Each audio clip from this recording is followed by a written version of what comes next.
So today we are going to talk about ransomware and do a demonstration and see the implementation of how it works. Just before we get into the video, there's a short disclaimer, as always. So what we're going to do is, in this video, is much more serious or much more in-depth than the previous video that was about keylogger. So, and this really can affect your computer. So just in case if you want to try on, make sure that you do not do it in your personal computer. Just make sure that you do it in a virtual machine or in an isolated environment. If you don't know how to do it or how to create a home lab, basically a virtual machine, you can go to my video about how I did it with AWS. So how I created a home lab using AWS. You can refer that if you want to. And also one serious disclaimer about it as well, that just make sure that you do not take this source code or whatever is designed and use it for extorting something or someone, or committing a crime, basically. So just make sure that you do not do it. This video and the creation of this whole demonstration is only for education purpose and just to create the awareness of what ransomware is and how it can be implemented. So just make sure that you do not do it for any crimes. Just make sure. And yeah, so anyways, this video, as we're talking about, is about ransomware, and we will be looking at a tiny code from the implementation. So yeah, just a very short code. It's what we will look at. It's just a short one to explain you how it works and or why and what it does, and how it encrypts the file, and or how when we go through it, when we execute this executable that we'll create, how it encrypts the files into the computers, and how the GUI works and everything. So we will get into it, basically. So yeah, so how this whole thing is designed, or how this demonstration is designed, is basically that, simply putting it, that this ransomware, or it's basically a type of malware, as we all know. It encrypts or locks up, that's the easier way to tell it, certain files in the computer, or this virtual machine that we have created, and then it demands a kind of a payment to unlock these files. So yeah, the demand or the payment that will be requested is in Bitcoin, and or some kind of cryptocurrency. And yeah, once the payment is reached to the hackers, they agree to unlock the files. And we will also see the decryption side of it as well. So yeah, it's in general, when we talk about ransomware, it's estimated that it's around, for 2023, it's estimated that it affects the global wide businesses in about $30 to $40 billion, which is a lot. And it seems to be that it will just keep on growing. So this is a very serious threat, or a very serious kind of malware that is affecting a lot of businesses worldwide.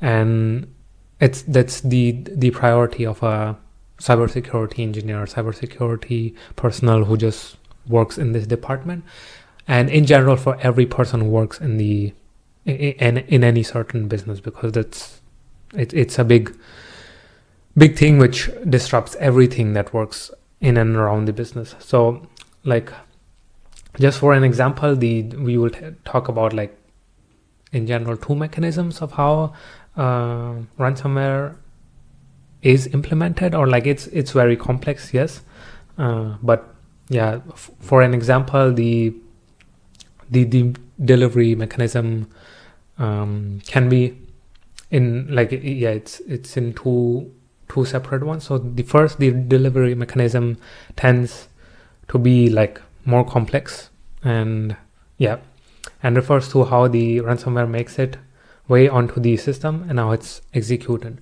So if there's something like an example that I want to give is like NotPetya. That's a very famous piece of ransomware, I think. So just in case if you're into the cyber world, or like you know about certain things, I think this is something which you would have come across, in my opinion, because like it's very famous. So this propagates itself through the network. So basically outdated Windows file sharing components, and it can be, for an example, when you call about a delivery mechanism, it can be like as outdated or like as low tech as just dropping a USB stick in the parking lot of your like work, and like someone just picks it up and thinks, okay, like let's check what this USB stick consists of. You put it in your work computer, and then voila, like the next thing that you know is there's your computer and the everything that's connected over this network is infected. So this is like one way.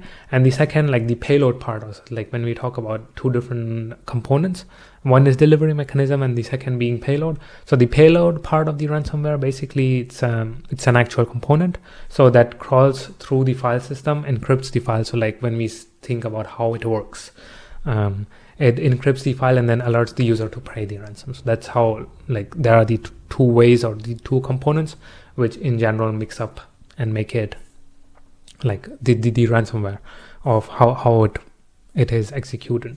So this is this component is what we will look into into our example or in our demonstration, is like the payload part, on how it encrypts and like what goes on.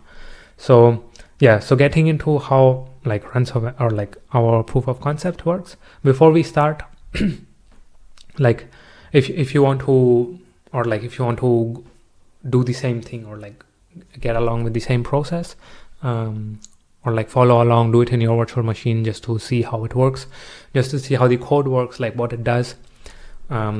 Make sure that you have Visual Studios like installed. So like just go on this website. I will put the link of the website in the description. Go there, and like when you download, like make sure you download the community 2022 version.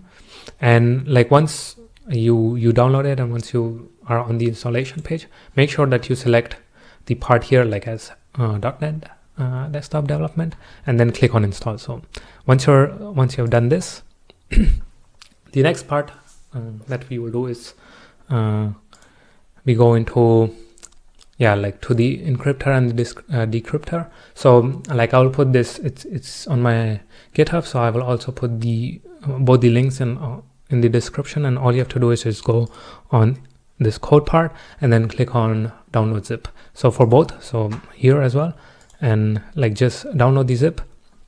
And once you've downloaded the zip, like just extract, and make sure that you do not keep this in your like in any of the parts where like either desktop, documents, or pictures. I will just when we reach to the code part, I will tell you why. So make sure it's not saved in any of these three places. Just extract it, and like first we'll do the encryptor part. So like before going into the solution, make sure you go in this folder and into this file, so the encryptor.resx, and into the properties, like as I've already done it. For me it doesn't show, but here there will be an option where you have to click on unblock. So just check this box, unblock, click on apply, and then okay. So it's basically for security reasons. Windows blocks such files, but yeah, like you can unblock it just by going here. Afterwards, just like open your .sln file, this encryptor POC, and like I have already opened it. So once you open like this, it will be a blank screen for you with the project here, or like the file here, and then just open this and click on encryptor.cs. Once you open it, that's the programming code that you will see. and we only pay attention on this block of code for us, like the rest we don't need to get into. So when you're following this, or when you're trying to do it yourself, all you have to like focus on is on these ones. So what you'll see is that once this program is executed, it will encrypt these 3 folders. So the desktop, documents, and pictures. So like it's true. What you can do is you can also just check for desktop, and then you just make this 2 false, or like you can just add additional ones and just add code in here. What it will do is like it will append with the .jcrypt. So like that's how it will encrypt it. So it will append with a .jcrypt the password and this password, and in the decryptor what we will see, these 2 passwords should be the same if you want to decode it or like decrypt it later on. And like this is just a randomly generated one. So when the attacker asks, okay, if you want to decrypt it, make sure that you pay us 10 bitcoins in this bit address, and then afterwards send the transaction into this email. So this we'll see when we execute. So what you can do is, if you're following, you can just go to build. Like you don't have to do this clean build, but it's just a habit. So just go and build and click on build solution. So once you'll see like the build is started, and in a few seconds, like it can take up to 10 seconds sometimes, it will show that the build is complete. So this basically creates an executable file for this program, which we'll see. So now what you have to do is just go back to your file, into Windows Forms, bin, debug, and here what you'll see, this is the application, or this is the executable which we have created, which will encrypt all the files in desktop, pictures, and the document folders. Like I can already have these open so that we can see it like actually happening. So when it appends to JCrypt, and how it will follow a direction. So like it will first do desktop, then go to documents, and then finally do pictures. As soon as you click on the executable, here like you will start to see that it's starting to append or like encrypt all the files in the desktop first. Once that's completed, it moves into pictures, and once it does the pictures, then it will move into documents. So like slowly it will start appending each file that you see. Depending on the files that you have, like these are just random files that I just picked up from the internet. The amount of files and the file size depends on how long it takes, but usually in a few seconds you will see that all the files are encrypted, and there will be a GUI that will, or the GUI, how you say it, that will come up saying, okay, all the files have been encrypted, which we'll see like once it's completed, we will see what comes up in this once everything is appended. So like here you can see that's the GUI that says, okay, your files, like it says the amount of files have been encrypted, and in order to recover the data, send 10 bitcoins to the bit address, like you see the address, and afterwards you done that, like send us the transaction to the email, to this email. So basically this, like that's what it produces. And what you'll see is there's a text file which tells you like all the files which have been encrypted, and like what you have to do, basically again like saying the same thing, what you have to do to encrypt. So that's how encryption works. Now what we'll do is like we will go to our decryptor. So like go again to the into the folder, go into decryptor POC, and then just open the SLN file. When you open the SLN file, it will again be blank, and then just click on the program.cs file. Here you will see again what you have to make sure that that all the things are true. So if you want to decrypt everything, and then with the file extension .jcrypt, so all these, and this is what's important. So the password should be the same to decrypt it. So again, like what you have to do is just we will build the solution. So this again is something which it creates the executable again into the file. And yeah, again, you don't like this. When you see like this can take up to 10 seconds as well sometimes. So it's also normal if it takes a bit longer. It doesn't have to be 1 or 2 seconds. So again, like you just go to your folder into decryptor bin debug, and like here you will see that this is the application and this is the executable that's been created, which will now basically decrypt every file it had encrypted. So before we decrypt it, like I just will quickly like show you, let's say this is like the text file, and then try to open it on Notepad. So it was a random like text, and then it just encrypts, and now you do, for some reason, I think it's Chinese or something like this. Yeah, it encrypted into Chinese, but yeah, it's now encrypted. And like if you try to open an image, like it will just won't be able to open anything because yeah, it doesn't know what to do. So yeah, that's how it will be. And so yeah, as we go on, we will decrypt and then again see it the same way. As soon as we click on the executable, the execution starts, and what you will see is like it starts to decrypt every file. So this stuff was already done, the picture is done, and then documents are done. And later on you get a decryption file which says like 46 files, which before there were 46 files which were encrypted, and here it says 46 files have been decrypted, and like that's all the files that were like encrypted before, they are now decrypted. And like you can see that we got all our images, like all our texts back. If we try to open the text again, like that's the original text, Cyberfolio Chronicles, and now it's like recovered. So that's how encryption and decryption works.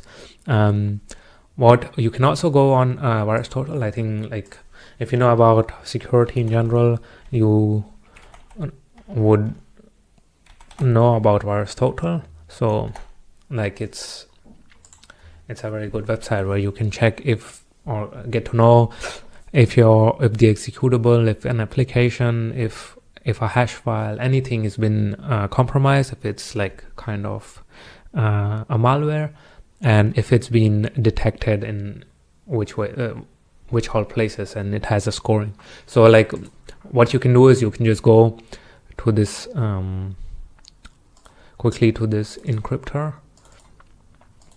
to the executable that we have, and like then it will tell you if it's in general anything which is like malware or not, and how many places it has been detected. So what you'll see, the score is quite high, and it has been detected in like a lot of applications and in a lot of places. So in general, there can be at certain times, if someone has designed a signature or like a custom signature in their executable, it can be hard to detect, which is also possible, because as it's new, as it has a custom signature, most often it can go undetected. But it always depends on how good that application is designed. So yeah, you can always go on and check on VirusTotal anything that you want. I think it's really a very handy website to get informed about anything or any hash values, anything about cybersecurity. That I think it's really a main topic about how to know if it's good or bad, or whatever we're using is good or bad. You can always go on and check through Aristotle. I think there would be many other websites in my opinion, but yeah, like I think this is what I know the most about. Yeah, that was proof of concept, demonstration on how ransomware works, or like how the attack happens and how the decryption happens after you've paid, or like the whole scenario of how it happens. This is like a way to explain how ransomware works. So like how it affects the companies. Like you can see there can be so many ways in which your data can be, or like everything that's on your computer can just be encrypted. And so it's also really important that you have like good antiviruses, that you have good security practices, especially in businesses. So like in big companies, or like just in general, also for yourself. Like it doesn't matter if you're small company, if you're a big company, if you're just a single person. If a person wants to attack you, or if a person wants to affect you, it doesn't matter who you are, like that person will affect you, and all your files can be encrypted, and then you have to pay for it. So yeah, like just make sure that you have all good practices in your like normal lives, that you have good antiviruses, you have firewalls, like proper configurations for your firewalls as well. And then just do not pick up anything on the street saying, okay, that's a USB stick, put it inside in your computer, and then there will be some malware attached to it. So just be aware of these scenarios, and anything which you find suspicious, do not download anything on the internet just randomly. Just make sure that it's from a safe place, that it's trusted, and that you know where it comes from, so that basically the data right now, it's more valuable than anything right now. So make sure that your data is safe, and that's how you can do it. That was the video. I hope you liked, and I hope you like the way of the demonstration, and that you understood just in general part about how a malware works and what are the effects and things like this. So until next time, bye bye.